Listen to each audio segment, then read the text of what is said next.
For years, everyone we knew envied my marriage. My husband was the provider, the devoted father, the family man who seemed to have it all handled. I left my career when our first daughter was born. And before long, running our home was the only job I had. I did everything inside those walls.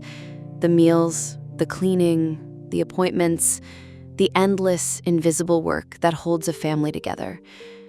Daniel earned the money, and he reminded me of it often. "I'm the one carrying this family," he'd say, like it was a simple fact. And the hardest part to admit is that I agreed with him. He worked long hours and paid for our whole life. And next to that, whatever I did all day felt like nothing. I felt guilty for even being tired. By then, I was pregnant with our second, a son Daniel had wanted desperately, the final piece of the perfect family image he loved to show off. At every gathering, he was the perfect family man, the husband who had given his wife the gift of staying home. People adored him for it, and I would smile along and tell myself how lucky I was. Then, in my 7th month, everything changed in a single afternoon.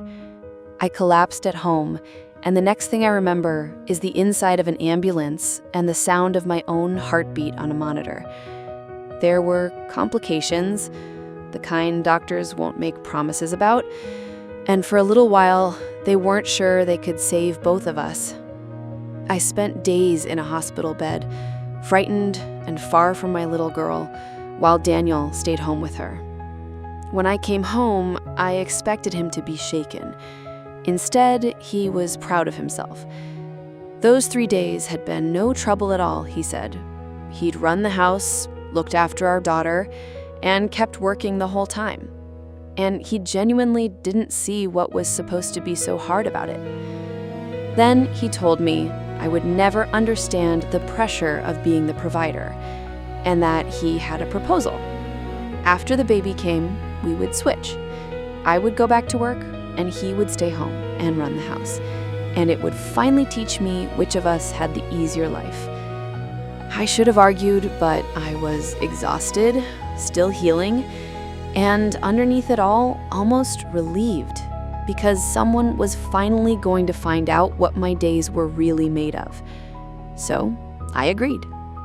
Our son arrived that spring, healthy and perfect, and a few weeks later, we traded places. I went back to work, and Daniel stayed home with a newborn and a toddler. It took about a week for the cracks to show. He couldn't get both kids fed and out the door on time. The laundry piled up, dinner became whatever was fastest, and the house fell into the chaos of a place where nobody is keeping up. He was exhausted and short with all of us by evening, and still he would not admit he was struggling. Every time I asked how his day had gone, he'd tell me it was fine, through gritted teeth, in a kitchen that said the opposite. And something I hadn't expected was happening to me. After years of being told I did nothing, I walked into that office and remembered exactly who I had been before all of this.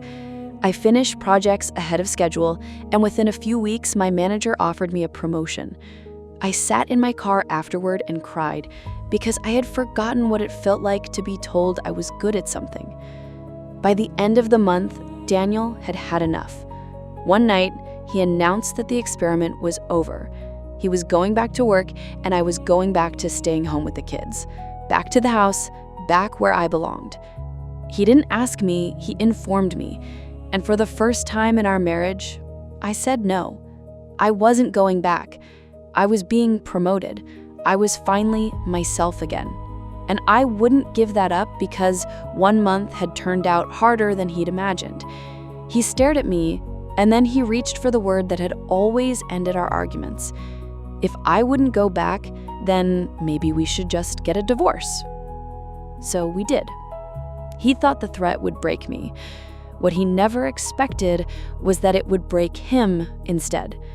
For years, he had been the perfect family man in everyone's eyes, and now those same people watched that picture come apart, and slowly they pieced together why.